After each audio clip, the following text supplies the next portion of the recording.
Hello everyone, welcome to my channel. My name is Ari, and today we're going to have some more stories about our toxic life. But before we start, it would be so much appreciated if you would subscribe to my channel, like the video, if you enjoy it, and maybe leave a comment down below. These simple clicks would mean a lot to the future of this channel and really reward the effort that I put in every day.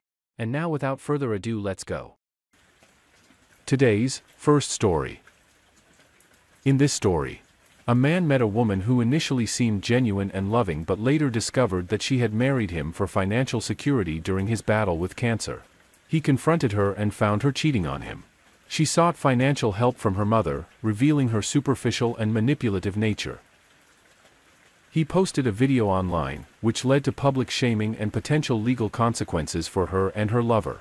The man survived cancer, found a new love, and built a happy family, while his ex-wife faced the consequences of her actions.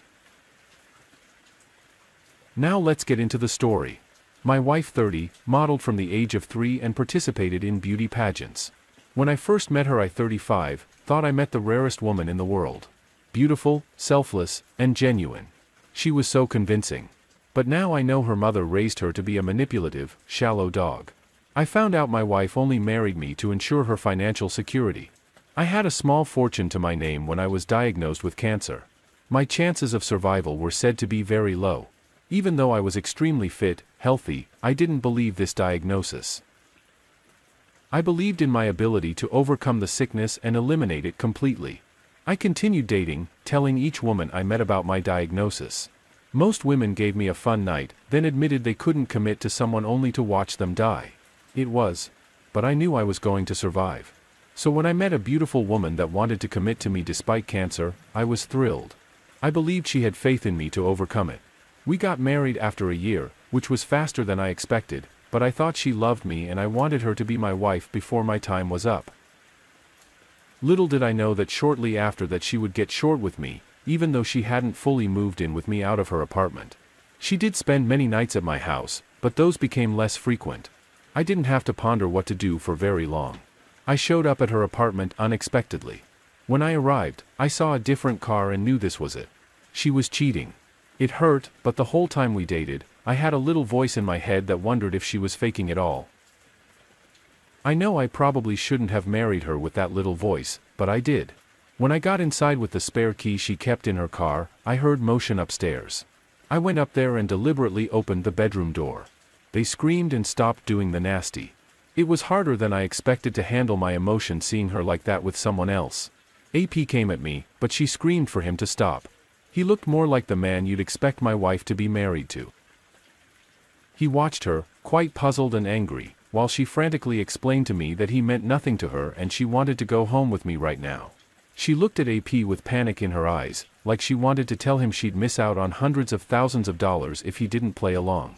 But she couldn't say that, so she tried to leave with me quickly. He wasn't having that and demanded to know what the hell was going on. I was pretty much letting things unfold without saying anything until I knew I would be heard. She couldn't face us and risk exposing her lie, so she left, telling me we'd talk back at my house. I told AP everything. Towards the end of it, he grew annoyed and irritated, so he left. At my house, she called her mom. Unaware that I set up a hidden camera in case she came back. She worked up some fake tears and complained that the check she told her about was taking much longer to arrive in the mail than she thought. She sounded like a whiny child. As asked her mother for a loan of $5,000.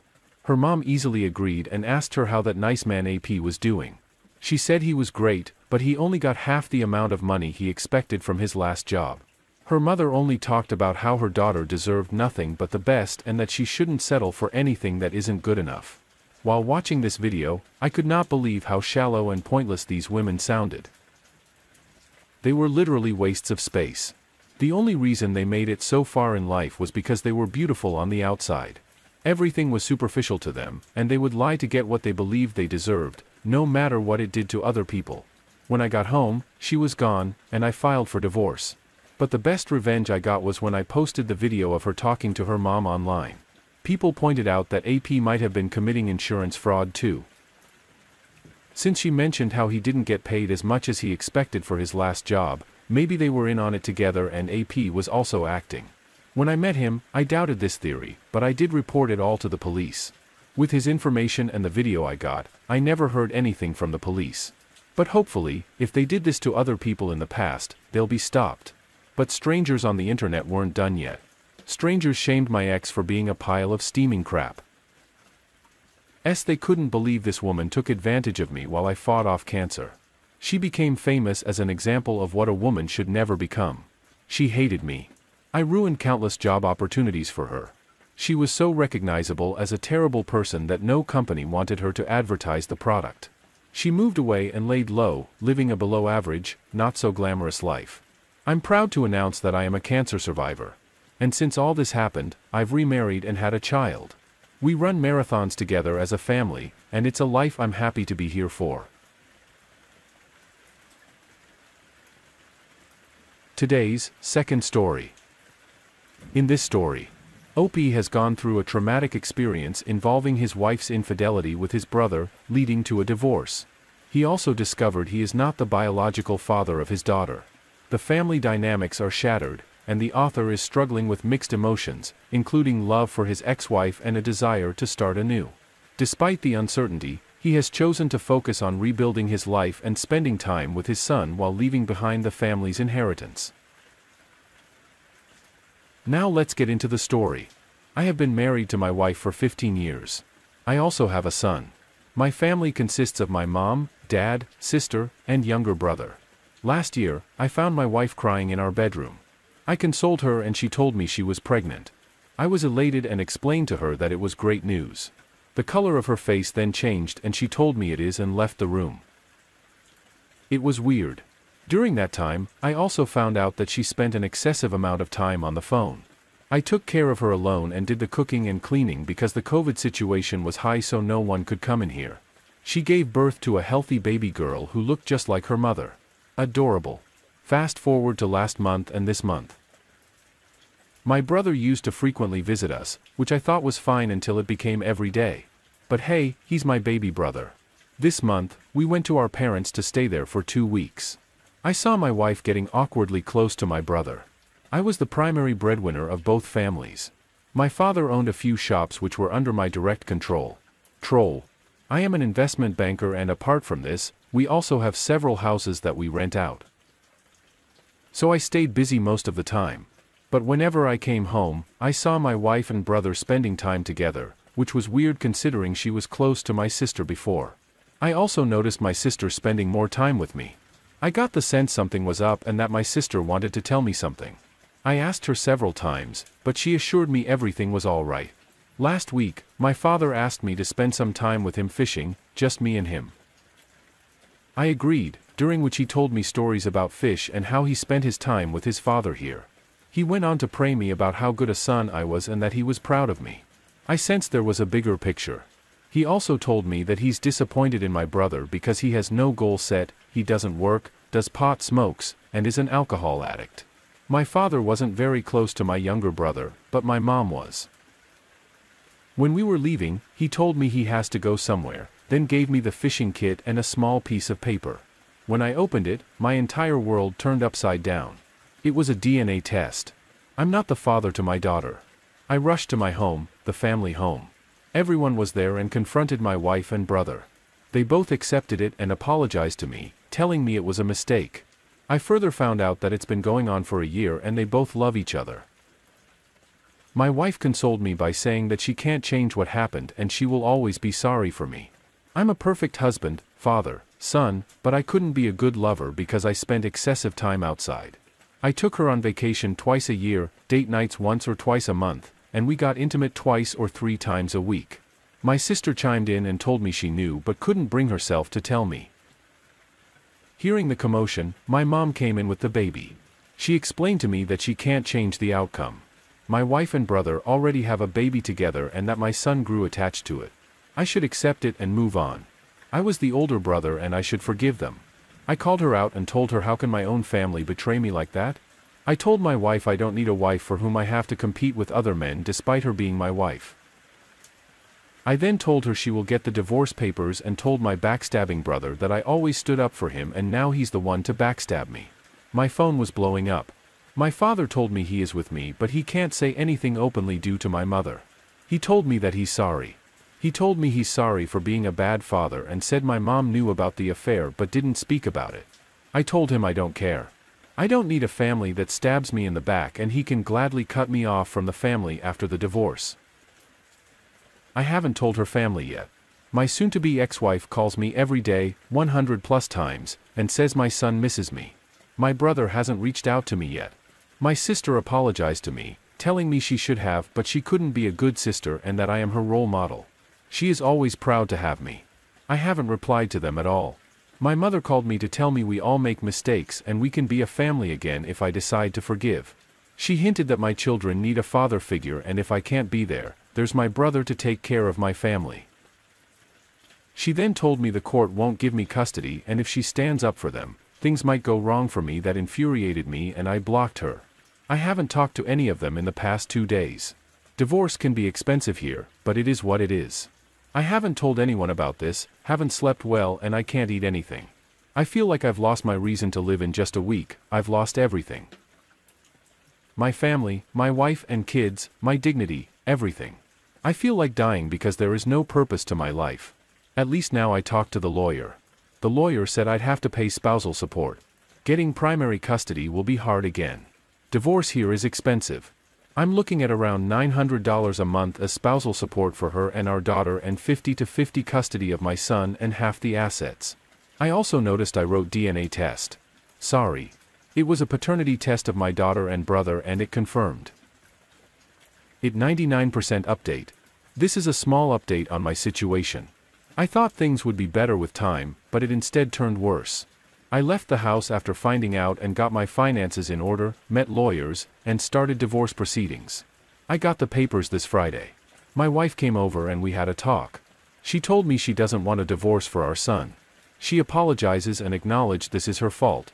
I told her I wanted divorce regardless and gave her the papers. She had the audacity to initiate 6 like, oh, I was going to give in. I told her to leave after that. This Saturday, my sister who lives in the Netherlands and came here for vacation called me and we had a talk. She apologized on her part. She was put in a conflicted position as our mom begged her not to tell me. She told me our mom was worried about my health and how I would react.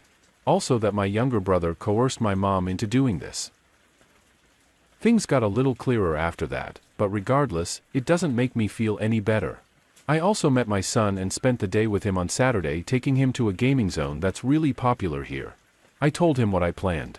He tells me he knows my mom weeps every day and my wife says she's just lost my sister, and I already agreed.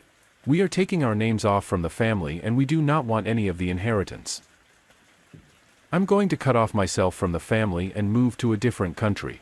My sister already told me she can help. If I choose to move to the Netherlands, that might be my destination now. After a year of divorce, it isn't easy. The days are long and hard, especially when you think about the incident. I've lost count of how many times I've thrown up. My blood pressure is tremendously low as well as my sugar levels. Yesterday afternoon, my father called and told me my mom was in the hospital. She suffered a bad stroke and collapsed at the table during lunch. Her condition isn't very great. Dad told me she wants to meet me and the doctor told us to pray.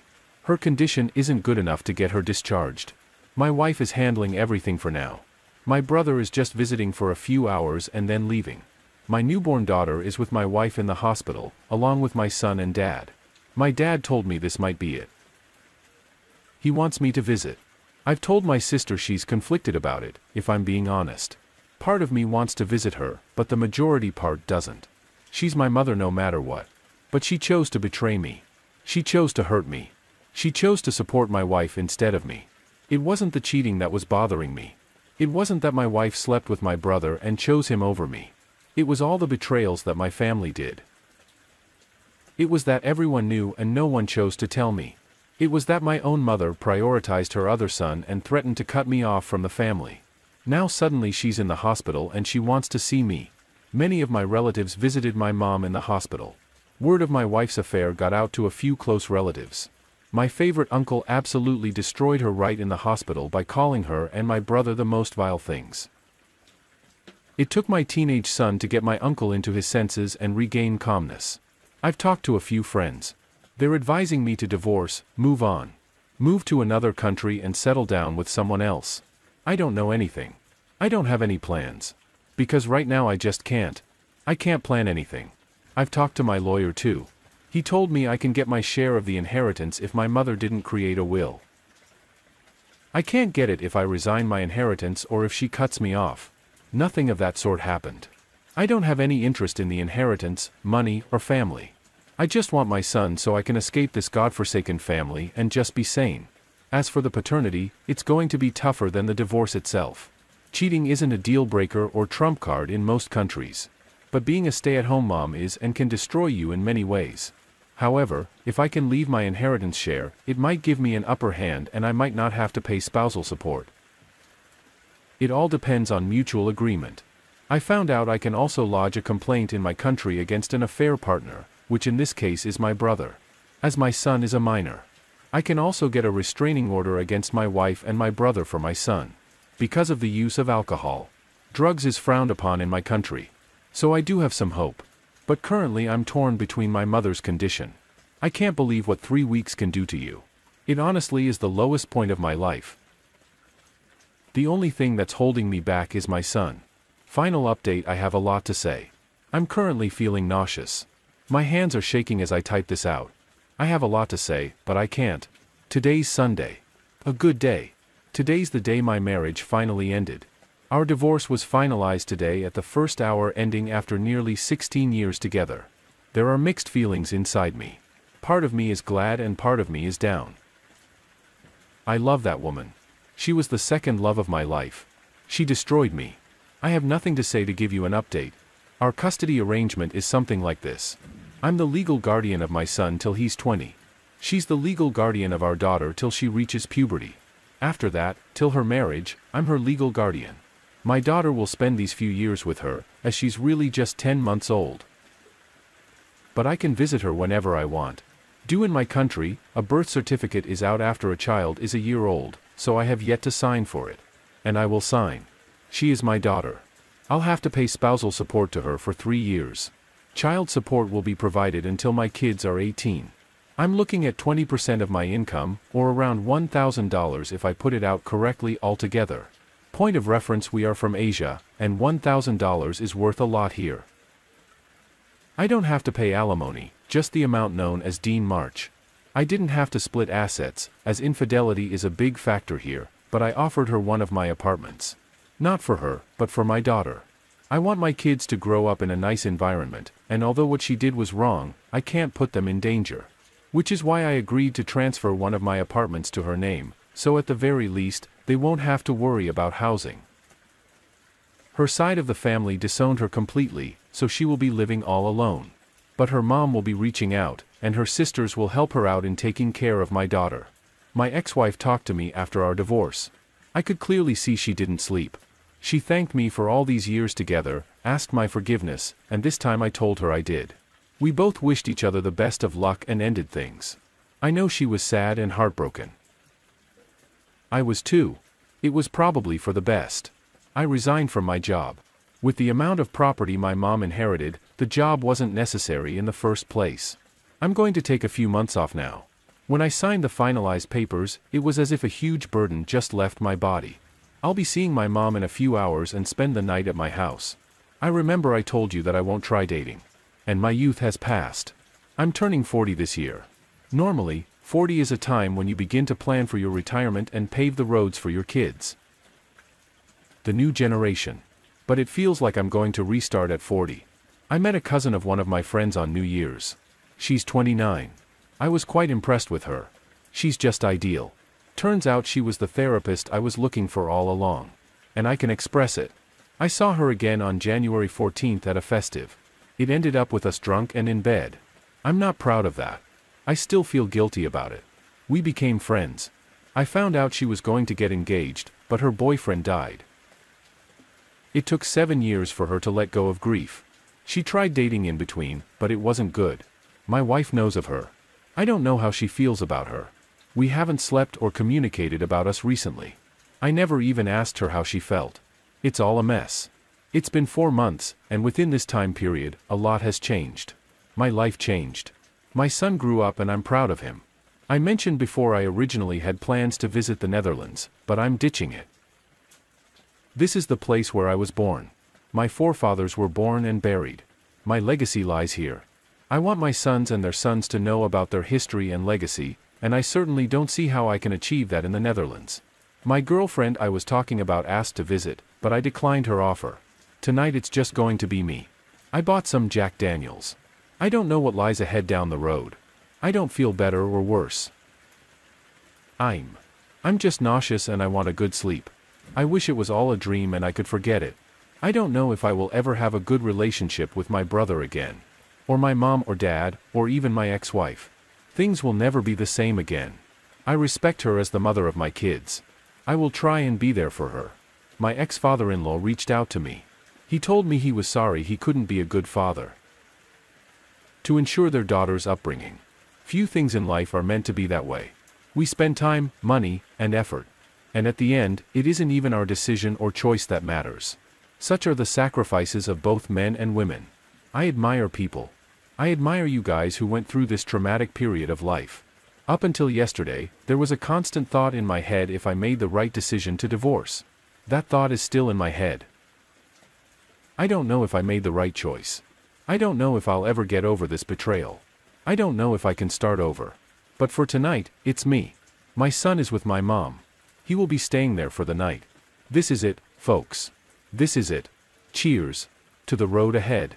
Thank you all.